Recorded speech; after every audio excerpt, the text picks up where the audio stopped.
Hello, hello, Pisces Collective. Ako po ito si James from James Tarot PH. Ito po ang inyong weekly reading para po sa April 20 hanggang 26. So mga Pisces, alamin po natin ang mga naghihintay sa inyo. But first, ihanda mo na ha ang yung isang tanong para sa ating isang tanong, isang sagot. So kung meron kang pang malakasang one question, hawakan mo yan. Sa dulo ng ating reading, sasagutin natin yan. Okay? Let's begin. Holy Spirit, Spirit Guides, ibigay po natin kay Pisces ang mga mensaheng dapat nilang malaman. Inhale and exhale. Your cards for the week you have. Beautiful. Siya nga pala mga mahal kong Pisces, maraming salamat po ha sa lahat po ng mga hindi nag-i-skip ng ads, sa lahat po na nagla-like, nagko-comment. Naku, super laking tulong yun sa akin every time po na meron tayong libreng reading. So, thank you po for the likes, for the comments, for not skipping the ads. Sa mga bagong subscribers din po dyan, hello, hello. Thank you po. Welcome po sa ating channel. So, continue doing that, liking, commenting, and not skipping the ads dahil talagang malaking tulong po yan. Thank you, thank you, thank you. So, in the background of your reading, meron kang the Queen of Wands. Okay, ngayong linggong ito, Pisces, tinatawag ka ng iyong spirit guides na maging confident. Confident. Kung meron kang mga pupuntahang event, meron kang mga gagawing bagong bagay, meron kang mga asikasuhin, malaki ang lamang mo kapag confident ka sa skills mo, sa sarili mo, sa itsura mo, sa gayak mo, no? Kapag you know how to love yourself even more, walang kahit na sino ang pwedeng mang-down sa'yo. Okay? Marami kasi sa inyo takot gumawa ng isang bagay because you are so afraid of people's judgment.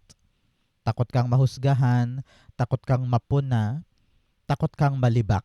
Di ba? So sabi dito, hindi, okay lang yan. Basta authentically you ka, no, talagang pinapakita mo kung sino ka talaga, okay na yun. No? So love yourself, you are good enough, you are beautiful enough, you are talented enough, sapat na yun. Gora ka, lumaban ka kasi kayang-kaya mo to. Okay? Especially here in your core energy, meron kang the world card. Alam mo, narinig ko dito, success, success, success. Mission accomplished. Nagawa mo, napagtagumpayan mo. Narinig ko rin dito yung pagkilala. Many of you are parang kikilalanin ang ginawa mong trabaho this week. Nakakita ko ng plaque, ng stage. People are noticing you. People are applauding you dahil talagang nagawa mo yung hard work sa isang bagay. Nakompleto mo, natapos mo. And everybody is praising you dahil wow, si Pisces nagawa niya. Parang ganyan. So, kung ano man yung mga ginagawa mo ngayon na nahihirapan ka at nagresulta ng pagkaduda mo sa iyong sarili, nako, huwag kang mag-alala. Matatapos mo rin yan, mabubuo mo rin yan, and you're gonna end this journey with flying colors, success, acknowledgement, at talaga namang pagkilala. Huwag kang mag-alala, okay? Pinapayuhan ka rin dito, Pisces, to come out of your shell, okay? Kailangan mo daw kumawala sa iyong nakasanayang mundo. Bakit? Dahil paulit-ulit lang daw ang epekto dyan. Paulit-ulit lang ang problema, paulit-ulit lang din ang solusyon. Kaya maramdaman mo na, I want more. I want something new. I want to be bigger. I want to be better. I want growth. Pero para daw mangyari yan, magkaroon ka muna ng confidence and then kumawala ka sa shell mo. Kasi paano natin maaabot yung tagumpay kung nandyan ka lang sa maliit na espasyo na yan. So, shine. No? Ipakita mo na sa kanila kung anong kaya mong gawin dahil someone or many people will really appreciate what you can give. Okay? World card, the Ace of Cups. Yes. Talaga namang sobrang ligaya ng puso mo. Alam ko, halo-halo emosyon mo ngayon. Hindi mo malaman kung ano yung dapat mong maramdaman. Kasi nga, parang nakakatakot, na exciting. Gusto kong umabante pero parang gusto ko rin umatras. Masaya ako pero kinakabahan ako. No? Marami kang kaba, especially sa mga balak mong ma-accomplish, sa mga balak mong makompleto, sa mga balak mong mapagtagumpayan. Okay lang yan, normal yan, Pisces, normal yan. Pero importante dito, yung kahandaan mo na yakapin yung bagong pagkakataon. Kasi sayang yan eh. Sayang yan kung papalagpasin mo. Sayang yan kung hindi mo haharapin. E naramdaman ko dito, tibok talaga to ng puso mo eh. Gustong gusto mo to eh, di ba? So bakit natin siya hihindian or papalagpasin, no? So pinapayuhan ka rin dito, Pisces, ng yung spirit guides to listen to your heart kasi alam ng puso mo kung anong gusto mo eh, di ba? At yun talaga yung magpapanalo sa'yo. Yung drive ng puso mo, yung paghahangad mo na manalo, paghahangad mo na mabago ang buhay mo, no? So, if you have this inclination na akin to, gusto ko to, ipapanalo ko to, yun ang driving force para mangyari yan. So, congrats. Meron akong nakitang panalo dito. Panalo. Nakita ko trophy, reward, incentive, or ikaw yung talagang bukod tanging pagbibigyan nito dahil ikaw lang yung may lakas ng loob na gawin to. Congrats po. Okay? So, mga mahal kong Pisces, ano yung mga nais mong makuha this week? Ano yung mga nais mong ma-receive sa kamay mo, sa buhay mo ngayong linggong ito? I-comment mo na sa baba, i-manifest natin, it will arrive for you. In the area of what you need to focus on, meron po kayong the Hanged Man. Si Hanged Man, pinapayuhan ka na tingnan mo daw sa ibang perspektibo yung mga issue. Halimbawa, meron kang ginagawa ngayon, tapos parang feeling mo, teka, bakit hindi gumagana? Bakit hindi umaandar? Ginagawa ko naman yung dapat gawin. Anong mali? So, you need to realize, teka, baka naman meron pang ibang paraan. Baka meron namang ibang option para gumana to para sa akin. Siguro, yung nakasanayan mo, hindi na uubra. So, hanap tayo ng ibang paraan. Para kang nagsusuksok ng maling susi sa doorknob. Kaya ayaw bumukas ng pinto kasi mali pala yung susi na gamit mo. Parang ganon, no? So palawakin natin ang ating isip. Tignan natin yung issue sa ibang perspektibo para makita natin yung tamang solusyon. Okay? The Hanged Man, clarified by the Judgment card. Yes, pagkagising, no? Yun ang pinakakailangan mo this week, Pisces, ay magising ka sa tamang paraan para ma-solve na yung issue. Nakita ko talaga dito na yung approach mo kasi mali. Yung paraan mo sa isang bagay kaya tenga pa din ay dahil mali yung in-apply mong um, strategy. Ika nga. No? So panahon to para ma-realize natin na parang teka, mali nga ba ako? Mali ba yung paraan ko?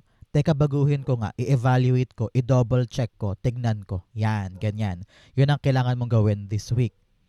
For many of you, parang tinatawag ka talaga to surrender. I don't know why. Surrender to what you need to do. Kasi parang meron kang dapat gawin pero pinapatagal mo. Meron kang dapat simulan pero dinedelay mo ng kusa. Narinig ko dito na panahon na para i-surrender ang sarili mo na parang, God, sige po, kung talagang ito yung dapat kong gawin, gagawin ko na. No buts, no if, walang excuses, no? Walang dahilan, no? Nakita ko dito na susundin mo na yung tawag ng damdamin mo or yung mga kumakatok sa'yo. Nakita ko dito na kung dati pinipigilan mong gawin, ngayon gagawin mo na siya. At yun ang kailangan mo daw pag-focusan. Okay? So, Pisces, ang birthday mo di ba February hanggang March, ano? Pero sa bagong ikot ng ating cycle this time, ano yung mga nais mong matupad sa birthday mo sa February and March? Isulat mo na yan, baka balikan mo to at makita mong wow, natupad yung winish ko sa birthday ko. Comment down below, it will happen to you. Okay? In the area of what you need, meron po kayong the Justice card. Sabi dito, do not jump into conclusions. Minsan, wala pa man nangyayari, hinuhusgahan mo na agad, kaya lalong naantala. Lalong walang nagaganap. 'Di ba? Ganyan ka minsan. Imbis na gawin mo na lamang, hinuhusgahan mo siya ng nega na parang, ay, mahihirapan lang ako dyan. Ay, mali yan. Hindi ako tatanggapin dyan. Ay, baka pagtawanan lang ako dyan. Parating ganyan, no? So, bawasan natin yung mga negang iniisip at armasan mo ang sarili mo ng katotohanan. Ano ba ang katotohanan? Step by step gawin natin. Example, ikaw ay nag-a-apply ng isang trabaho sa isang agency para maipadala sa abroad. Tapos ikaw, kumuha ka agad ng mga 4 na dokumento, pinasa mo agad without knowing kung yun ba talaga yung dokumentong kailangan. Nagmadali ka, no? Nag-jump into conclusions ka kaagad. Pero pagdating mo doon, ang kailangan pala dalawa lang, no? At yung dalawang kailangan na yun, wala pa doon sa mga dala-dala mo. So, paano yan? Nagsayang ka pa ng oras, ibabalik ka na naman. Hahanapin mo yung 2 dokumento na hinahanap. No? So, parang ganon tayo today, Pisces. Before we move, kailangan daw pag-isipan, kailangan daw step by step by step by step ay klaro. Pinag-isipan, binutingting, kinonfirm mo muna. Nang sa ganon, wala tayong missteps. Wala tayong pagkalubak. Wala tayong komplikasyon along the way. Okay? Pinapayuhan ka rin dito, Pisces, na balansehin natin ang ating buhay. Kung kulang ka sa tulog, maghanap ng maraming tulog, gawan mo ng paraan yan, no? Kasi katawan mo na humihingi ng tulog, naramdaman ko, no? So, find time to sleep, find time to rest. Kasi yung balanse ng buhay mo kumakatok sa'yo na parang, huy, magkaroon ka naman time for yourself, magkaroon ka ng time for other things. Hindi yung masyado ng routinary yung ginagawa mo, no?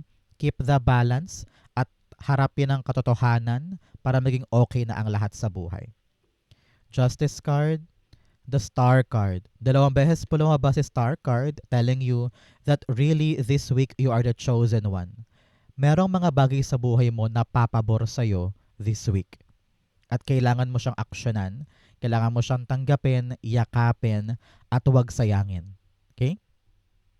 Star card in our justice card, sinasabi dito na para bagang yung minimithi mong hostisya, yung minimithi mong sana sa akin ibigay, sana matupad to, sana pumabor sa akin yung outcome, sana yung pinag-pray ko mangyari, sana yung mga hiniling ko gusto ko makuha ko agad-agad, parang ganyan, no? So, kitang-kita ko dito yung divine justice na wag mo daw sukuan dahil paunti-unti papabor din daw sa'yo yung outcome na gusto mo.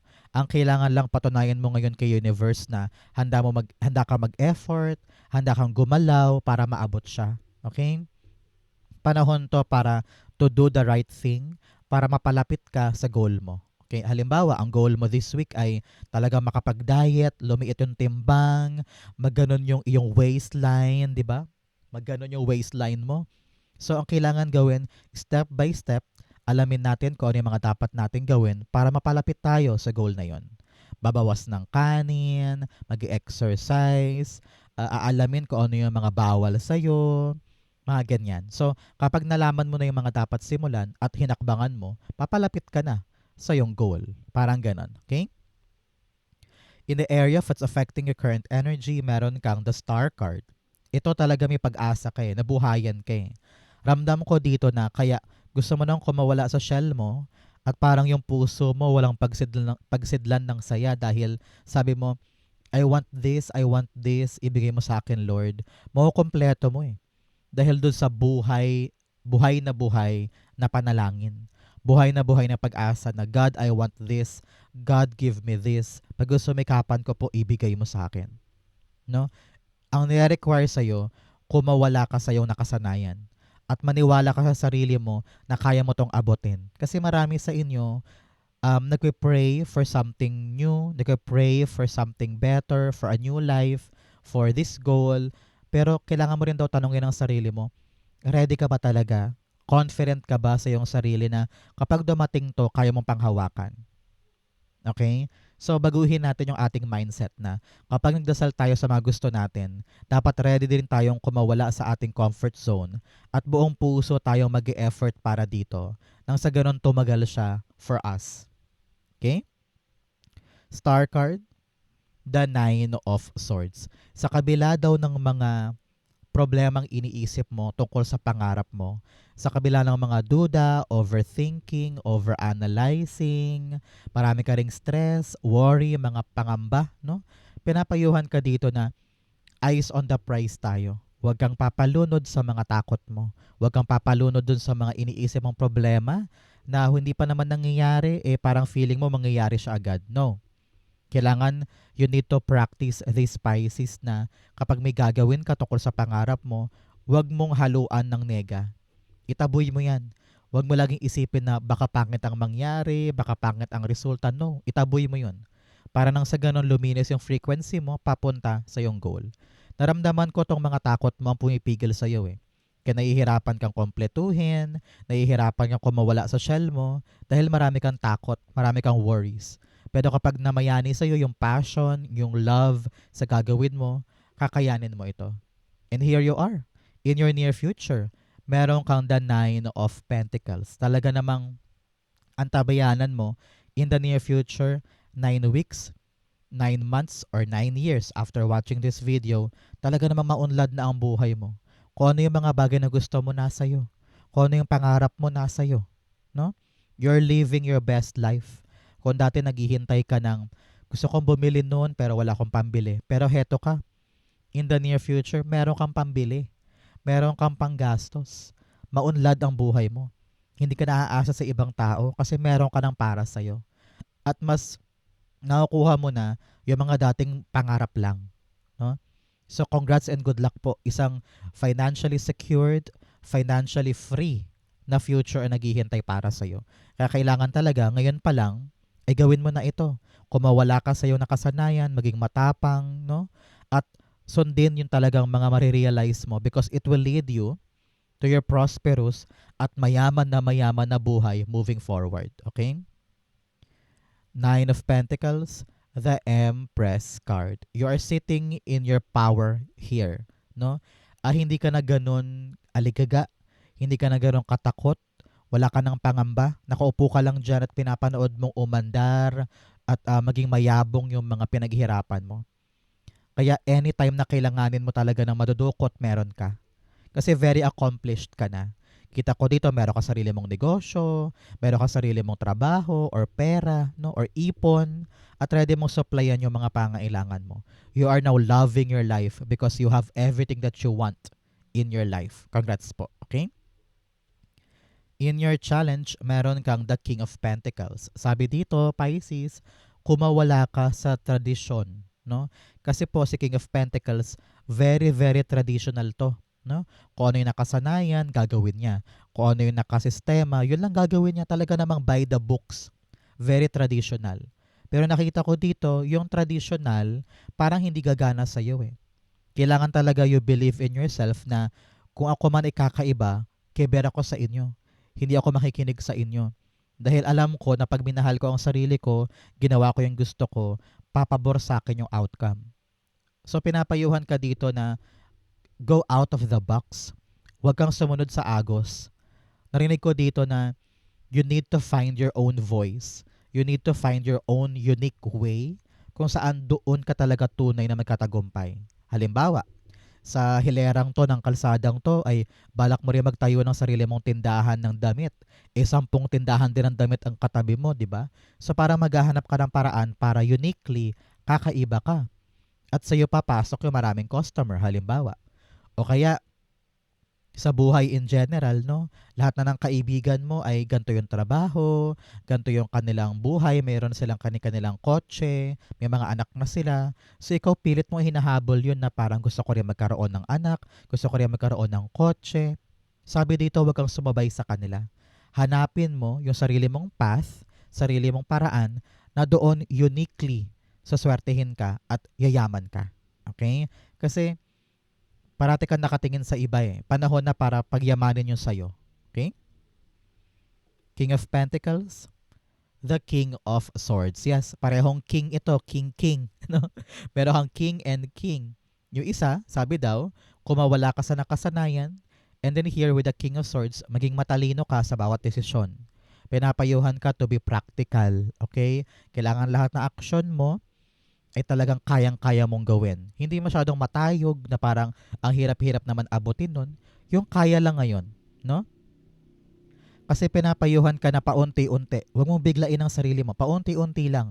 Nang sa ganun, paunti-unti rin itong tumubo. Narinig ko rin dito na panahon na para manindigan ka. Kasi parang hindi ka pa ganun kabuo o hindi ka pa ganun kadesidido na gusto mong panindigan itong bagay na ito na gagawin mo. Pinapayuhan ka to stand your ground, commit on this, ipaglaban, at talagang panindigan. Kasi yun ang ingredient para totoong tumubo ito para sa'yo. Okay? In your fortune, meron kang grace and gratitude. Through gratitude, joy expands. Sabi dito, maging grateful ka sa mga bagay na meron ka kasi magnet yan for more blessing. Kapag nakita ni universe, ni God na parang, uy, na-appreciate ni Pisces yung mga meron siya na binibigay ko, bigyan ko pa nga. Parang ganyan. Okay? So be grateful, be thankful, be appreciative sa mga meron ka, maliit man or malaki. Two of Swords in your fortune, sabi dito, this week makakapag-decide ka na about something. Kung dati hirap na hirap ka mag-decide, takot na takot kang pag-usapan to, takot kang upuan, takot ka man lang makante yung issue. Pero ngayon this week, lalabas yung pambihirang tapang mo at confidence mo para makapag-decide na. At nakita ko na kung ano man yung choice mo this week, maluwag sa puso mo yan. At yun yung sign na tama yung choice mo. Two of Swords, the Three of Swords. Yes, kakawala ka na sa pain from the past. Lahat ng trauma, takot, insecurity, rejections, disappointment. Now, you are ready now to make a choice to move forward with something at hindi mo nahahayaan na maging painful yung mga bagay sa buhay mo. Kung may chance ka para bumangon, para makabawi, para maiangat ang sarili mo, na hindi na maapektuhan ang buhay mo na nangyari in the past. Congrats po. Talagang nakapag-move on ka na. Ang kailangan mo lang ngayon ay talaga namang choice. Choice to stand and make a move. Divine messages, your hard work is paying off. Kung naman daw itong pinagsumikapan mo ngayon, pinaghihirapan mo ngayon, mga nilalakad mo, makaasa ka na merong patutunguhan ng magandang bagay yan. So congrats po. In your divine messages, meron po kayong the Two of Swords. Two of Cups rather. Meron kang two here, talaga namang aligned ka sa iyong higher self. Kumbaga, karamihan sa mga ginagawa mo sa lupa ay nakatadhana. Okay? So, two, sabi dito, makipag-usap ka ng maayos this week. Kailangan klaro, kailangan malinaw. Kung meron kang mga bagay na hindi mo naiintindihan, kausapin mo, lakarin mo, lapitan mo na. Because your communication is your key para malagpasan kung ano man ang mga dapat mong gawin this week. Huwag kang matakot makipag-usap. Yun ang problema mo minsan. Eight of Cups. Okay. Sabi dito, kung meron mga bagay na hindi mo kayang gawin, kung may mga bagay na labag sa'yo at ayaw mong simulan or gusto mo nang umalis, gusto mo nang bitawan, makipag-usap ka daw ng maayos. Sabihin mo na, sorry, ayoko niyan. Sorry, hindi ko to kayang gawin. Sorry, ayokong pasukin yan. Sorry, hindi ko tatanggapin yung bigay mo. No? Huwag kang matakot na puntahan yung gusto mo.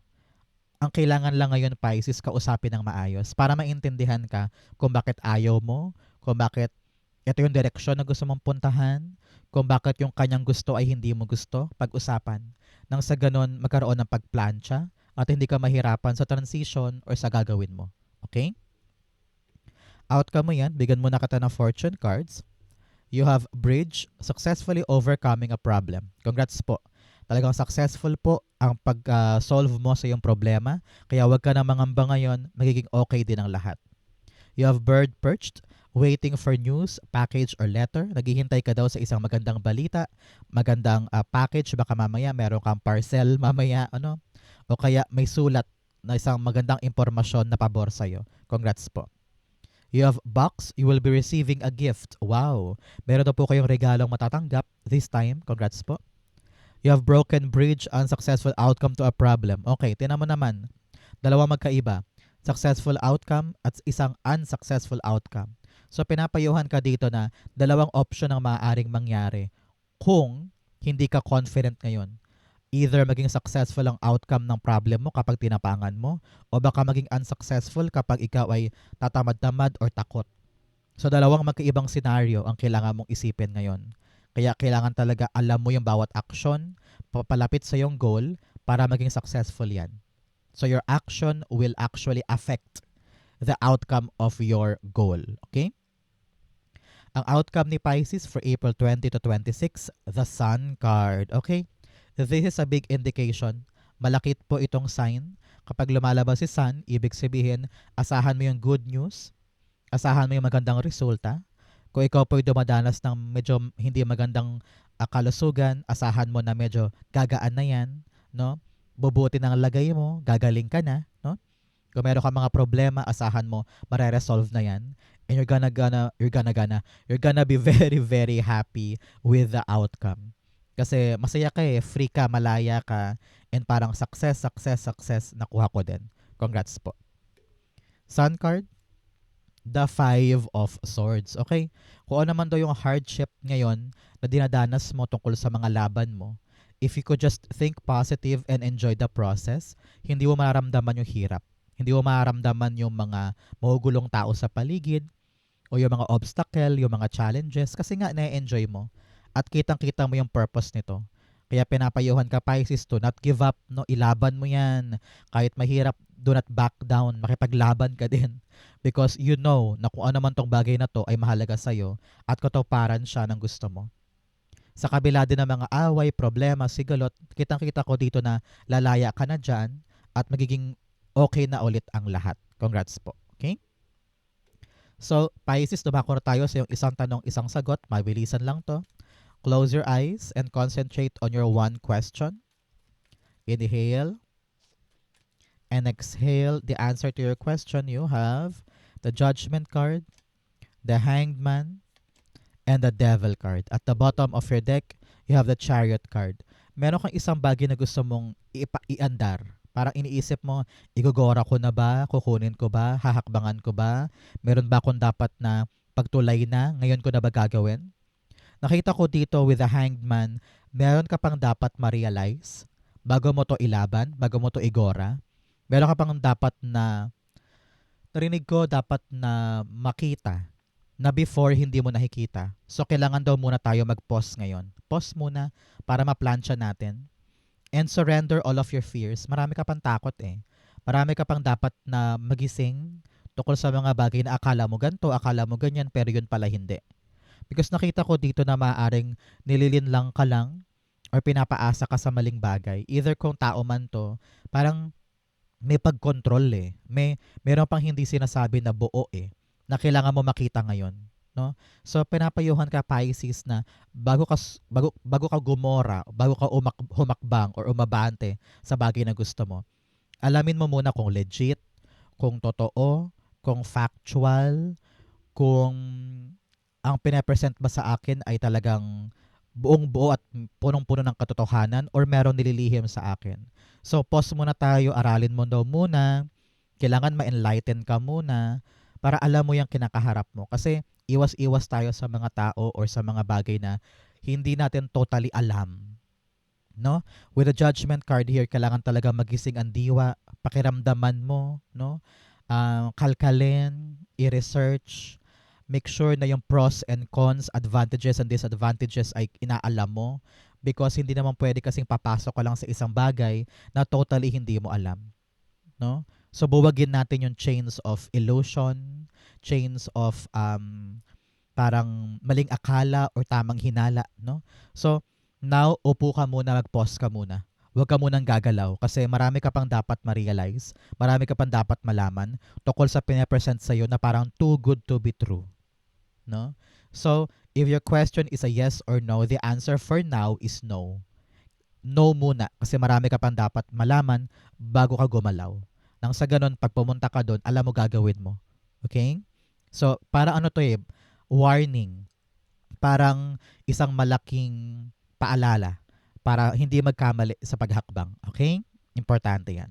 Sa Pisces, ito po ang inyong isang tanong, isang sagot. Good luck po sa inyo.